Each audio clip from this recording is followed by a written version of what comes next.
ഈ താനൂർ പ്രദേശത്ത് സുബ്ഹാനല്ലാഹ് വളരെ നേരത്തെ മദ്രസ സ്ഥാപിച്ച ഒരു സ്ഥലമാണ് ഈ താനൂർ പ്രദേശം.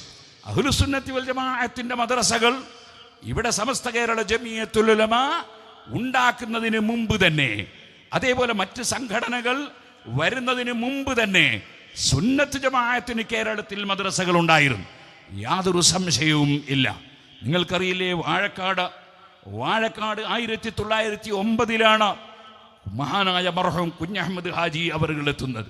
ബഹുമാനപ്പെട്ട ഖുത്ബി മുഹമ്മദ് മുസ്ലിയാർ അവറുകളുടെ ഗുരുവര്യനാണ് കുഞ്ഞഹമ്മദ് ഹാജി. ഇവിടെ തിരൂരങ്ങാടിയിലാണ് മഹാനവറുകളുടെ ഖബറുള്ളത്. ആ കുഞ്ഞഹമ്മദ് ഹാജി അവറുകൾ അഹ്ലുസുന്നത്തി വൽ ജമാഅത്തിന്റെ വലിയ നേതാവായിരുന്നു. മങ്കൂസ് മൗലിദ് ഓതുന്ന എ ക്ലാസ് സുന്നിയായിരുന്നു. ആ കുഞ്ഞഹമ്മദ് ഹാജി അവറുകൾ വാഴക്കാട് ചെല്ലുമ്പോൾ അവിടെ ഉണ്ടായിരുന്ന മദ്രസയുടെ പേരാണ് തൻമിയത്തുൽ ഉലൂം മദ്രസ വാഴക്കാട്. ബഹുമാനപ്പെട്ടവരവിടെ ചെന്നതിന് ശേഷം വലിയ വിദ്യാർത്ഥികളെയും കൂടി കൂട്ടിച്ചേർത്ത് ഒന്നത് കൂടുതൽ പരിഷ്കരിപ്പിക്കാനും ഉയർത്തിക്കൊണ്ടുവരാനും തീരുമാനിച്ചു. അങ്ങനെയാണ് ദാറുൽ ഉലൂം എന്ന് പേരിട്ടത്. അങ്ങനെയാണ് അവിടെയാണ് മഹാനായ ഖുത്ബി മുഹമ്മദ് മുസ്ലിയാർ അടക്കം സേവനം ചെയ്തതും അതുപോലെ പല പണ്ഡിതന്മാരും പഠിച്ചു വളർന്നതും. ഇന്നലെ ഞാനത് സൂചിപ്പിച്ചിട്ടുണ്ട്. അപ്പോൾ 1909 തന്നെ അഹ്ലുസുന്നത്തി വൽ ജമാഅത്തിന് കേരളത്തിൽ മദ്രസയുണ്ട്. ഇനി നിങ്ങൾ നോക്കൂ, ഈ താനൂർ പ്രദേശത്ത് 1924 ഇസ്ലാഹുൽ ഉലൂം മദ്രസയുണ്ട്. ഇനി എന്തിനധികം പറയണം, ഇന്ന് നമ്മൾ കാണുന്ന മദ്രസാ പ്രസ്ഥാനത്തിന് മുഴുവനും വളരെ കൃത്യമായ രൂപരേഖയുണ്ടാക്കിയ അതിന് നിമിത്തമായ സമ്മേളനമാണ് കോഴിക്കോട് ജില്ലയിൽ വടകരയിൽ നടന്ന 1951 മാർച്ച് മാസത്തിലെ സമ്മേളനം. ആ സമ്മേളനത്തോടനുബന്ധിച്ചാണ് അതേ അൽ ബയാൻ മാസികയിൽ ബഹുമാനപ്പെട്ട മർഹൂം എം.എ. ഉസ്താദ് അവിടെ ഇവിടങ്ങളിലായി നടക്കുന്ന എല്ലാ മദ്രസകളും ഏകീകരിച്ച് വളരെ കൂടുതൽ ശാസ്ത്രീയമായ സിലബസോടുകൂടെ നടത്തണമെന്ന് ലേഖനമെഴുതിയതിൻ്റെ അടിസ്ഥാനത്തിൽ അന്ന് അവിടെ ചേർന്ന പണ്ഡിത സഭയാണ്, ആ പണ്ഡിത സഭ തന്നെയാണ് കറൻസി സൂക്ഷിച്ചവർ സക്കാത്ത് കൊടുക്കണം എന്ന് പ്രഖ്യാപിച്ചതും ആ സഭയിലാണ്. ആ സമ്മേളന നഗരിയിൽ എൻ്റെ പ്രിയപ്പെട്ട പിതാവുണ്ടായിരുന്നു. ബാപ്പയിൽ നിന്ന് ഞാനത് നേരിൽ കേട്ടിട്ടുണ്ട്. എൻ്റെ ഉമ്മ മരിച്ച ദിവസമാണ് നാളെ. എല്ലാവരോടും ഞാൻ പറയട്ടെ, ഉമ്മക്ക് വേണ്ടി ദുആ ചെയ്യണം.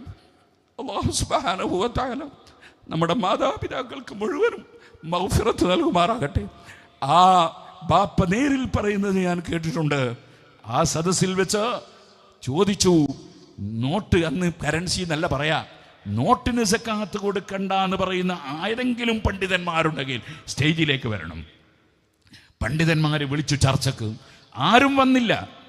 അതിനുശേഷം പിന്നെ ഞങ്ങളെ നാദാപുരം ഭാഗത്ത് ഒരു വലിയ പണ്ഡിതൻ അത് വേണ്ടാന്ന് വാദിക്കുന്ന ആളെന്നുണ്ടായിരുന്നു. ബഹുമാനപ്പെട്ട എൻ്റെ പിതാവ് സാധാരണക്കാരനാണ്, പക്ഷെ എന്നെക്കാൾ ഭക്തിയുള്ള ആളായിരുന്നു. അല്ലാഹു തആല സ്വർഗം നൽകട്ടെ. ബഹുമാനപ്പെട്ട ബാപ്പ പറയുന്നത് ഞാൻ കേട്ടിട്ടുണ്ട്. ആ പണ്ഡിതൻ്റെ പേര് വെച്ച് വിളിച്ചു, ആ പണ്ഡിതനും സദസ്സിലുണ്ടെങ്കിൽ വരണം. ബാപ്പ പറഞ്ഞു, ആ സദസ്സിൽ ഞാൻ തന്നെ കണ്ടിട്ടുണ്ട് ആ മഹാനെ, പക്ഷെ അദ്ദേഹം വന്നില്ല. അങ്ങനെയാണ് സമസ്ത കേരള ജമിയത്തുൽ ഉലമ കറൻസി സൂക്ഷിച്ചവർ സക്കാത്ത് കൊടുക്കണം എന്ന കാര്യം വടകര വെച്ച് പ്രഖ്യാപിച്ചത്. ആ യോഗത്തിൽ വെച്ചാണ് അന്നെടുത്ത തീരുമാനമാണ് അതേ ഏകീകരണ സ്വഭാവം കൊണ്ടുവരണം മദ്രസകൾ. മദ്രസ കുറേ ഉള്ളത് കൊണ്ടാണല്ലോ ഏകീകരണം. ഉമർ ഇബ്നു ഖത്താബ് റളിയല്ലാഹു അൻഹു തറാവീഹിന്റെ ജമാഅത്ത് പുനഃസംഘടിപ്പിച്ചതുപോലെ പാഠപുസ്തകങ്ങൾ 5ാം ക്ലാസ് വരെയുള്ള പാഠപുസ്തകങ്ങൾ പുറത്തിറക്കി. മുഅല്ലിം ട്രെയിനിങ് ക്ലാസ് 1952 ഡിസംബർ മാസത്തിൽ ട്രെയിനിങ് ക്ലാസ് കൊടുത്തു. നമ്മളെ പ്രസ്ഥാനത്തെ സംബന്ധിച്ച് നമുക്ക് നല്ല ബോധം വേണം. അതിനുവേണ്ടിയാണ് ഞാനിത് പറയുന്നത്. അത് കഴിഞ്ഞ് പിന്നെ 3 കൊല്ലം കഴിഞ്ഞിട്ടാണ് ഇപ്പോൾ ഞങ്ങളാണ് മദ്രസയുടെ ആളുകളെന്ന് പലപ്പോഴും പറയുന്ന കക്ഷികൾ ആലോചന നടത്തുന്നത് 1955 അവർ ബോർഡ് ഉണ്ടാക്കുന്നത് 1956 മാർച്ച് 31 അപ്പം ഇവിടെ മദ്രസ സ്ഥാപിച്ചത് സമസ്ത കേരള ജമിയത്തുൽ ഉലമയാണ്. ഈ വ്യവസ്ഥാപിതമായ മദ്രസകൾ സ്ഥാപിച്ചത്.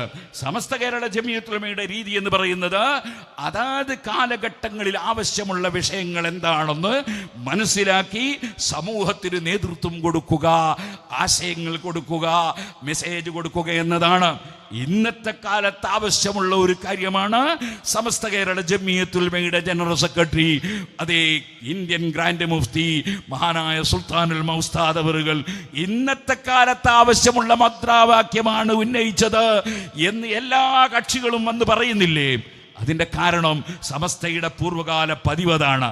ആ സമസ്ത കേരള ജമിയത്തുൽ ഉലമ അതൊരിക്കലും ജനങ്ങൾ പരസ്പരം ബഹളം വെക്കാൻ വേണ്ടി ഉണ്ടാക്കിയ സംഘടനയല്ല, പരസ്പരം അതേ കൊല്ലാനോ തല്ലാനോ ഉണ്ടാക്കിയ സംഘടനയല്ല, ഒരിക്കലും പരസ്പരം തെറ്റാൻ വേണ്ടി ഉണ്ടാക്കിയതല്ല, സമൂഹത്തിൻ്റെ നന്മയ്ക്ക് വേണ്ടി ഉണ്ടാക്കിയ സംഘടനയാണ് പണ്ഡിത സഭ. അതിൻ്റെ കീഴിൽ ബഹുജനങ്ങൾക്ക് ആവശ്യമായ മുഴുവൻ പ്രവർത്തനങ്ങൾക്കും നേതൃത്വം നൽകുന്ന നമ്മുടെ പ്രസ്ഥാനമാണ് കേരള മുസ്ലിം ജമാഅത്ത്. അതിനോട് ചേർന്ന് നിന്നുകൊണ്ട് SYS-ഉം SSF-ഉം SMA-യും സുന്നി വിദ്യാഭ്യാസ ബോർഡും സുന്നി ജമിയത്തുൽ മുഅല്ലിമീനും നമ്മുടെ എല്ലാ സംഘടനാ കുടുംബങ്ങളും ഒന്നിച്ചണിനിരന്ന് പ്രവർത്തിക്കുകയാണ്. അങ്ങനെ പ്രവർത്തിക്കുന്നതിൽ സുബ്ഹാനല്ലാഹ് നമുക്ക് വലിയ സന്തോഷമുണ്ട്, അഭിമാനമുണ്ട്. വഅതസിമൂ ബിഹബ്ലില്ലാഹി ജമീഅൻ വലാ തഫറഖൂ. നമ്മൾ അല്ലാഹുവിൻ്റെ ദീൻ മുറുകെ പിടിച്ച് ഒറ്റക്കെട്ടായി നീങ്ങുക എന്നതാണ് നമ്മുടെ കർത്തവ്യം. ഇനിയും ഇൻഷാ അല്ലാഹ് നമുക്ക് വേദികൾ ഒരുപാട് വരാനുണ്ടല്ലോ, അപ്പോൾ വേറെ ചില സംഗതികൾ അവിടെ വെച്ച് പറയാമെന്നതുകൊണ്ട് ഞാൻ എൻ്റെ വാക്കുകൾ ഇപ്പോൾ ഇവിടെ നിർത്തുന്നു. അല്ലാഹു സുബ്ഹാനഹു വ തആല വാളക്കുളം ഉസ്താദ് അടക്കം സമസ്ത കേരള ജമിയത്തുൽ ഉലമയുടെ സ്ഥാപിത പ്രസിഡന്റ് ബഹുമാനപ്പെട്ട വരക്കൽ മുല്ലക്കോയ തങ്ങൾ നവറല്ലാഹു മർഖദഹു അടക്കം പാങ്ങിൽ അഹമ്മദ് കുട്ടി മുസ്ലിയാർ നവറല്ലാഹു മർഖദഹു അടക്കം അവരാരും പായസം കുടിച്ചവരല്ല കേട്ടോ.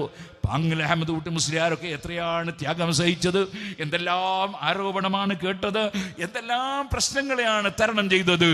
അതൊരു ദീനീ ദഅവത്തിന് ഇറങ്ങുമ്പോൾ അതുണ്ടാകുമെന്ന കാര്യം ലുഖ്മാനുൽ ഹക്കീം റളിയല്ലാഹു അൻഹു പറഞ്ഞതല്ലേ? നല്ല കാര്യം നിർദ്ദേശിക്കൂ മോനെ, വൻഹാനിൽ മുങ്കർ തെറ്റായ കാര്യം വിരോധിക്കൂ മോനെ. അങ്ങനെ വരുമ്പോൾ എതിർപ്പുകൾ ഉണ്ടാകും, ശത്രുക്കൾ ഉണ്ടാകും, ദുർവ്യാഖ്യാനങ്ങൾ ഉണ്ടാകും, പറഞ്ഞത് വളച്ചൊടിക്കുന്നവരുണ്ടാകും, അങ്ങനെ പലതും ഉണ്ടാകും. അതല്ലേ നേരത്തെ ശൈഖുനാ ഉസ്താദ് അവറുകളും ബദറു സാദാത്ത് തങ്ങളുകളുമൊക്കെ ഇവിടെ വളരെ കൃത്യമായ കാര്യങ്ങൾ വിശദീകരിക്കേണ്ടി വരുന്നത് എന്തുകൊണ്ടാണ്? വളച്ചൊടിക്കലുകൾ ഉണ്ടാകും, അങ്ങനെ പലതും ഉണ്ടാകും. വസ്ബിർ അലാ മാ അസാബക്, അങ്ങനെ എന്ത് സംഭവിക്കുമ്പോഴും ക്ഷമിച്ചു നിന്നോളണം. വസ്ബിർ അലാ മാ അസാബക്, അതാണല്ലോ നേരത്തെ നമ്മളെ പ്രസ്ഥാന രംഗത്ത് പ്രവർത്തിക്കുമ്പോൾ അനുഭവിച്ച പ്രശ്നങ്ങളും പ്രയാസങ്ങളും ഒക്കെ ഉണ്ടല്ലോ. അതെല്ലാം ക്ഷമിച്ചു നിന്ന് പ്രവർത്തിച്ചതിൻ്റെ ഫലമാണ് അള്ളാഹു ഇപ്പോൾ നമുക്ക് കാണിച്ചു തരുന്ന വിജയങ്ങൾ എന്നുകൂടി ഞാൻ സംഘടനാ പ്രവർത്തകന്മാരെ ഓർമ്മപ്പെടുത്തുകയാണ്. അങ്ങനെ നമ്മുടെ പ്രവർത്തനവുമായി മുന്നോട്ട് പോകണം. അള്ളാഹു സുബ്ഹാനഹു വ തആല അതിന് നമുക്ക് തൗഫീഖ് നൽകുമാറാകട്ടെ.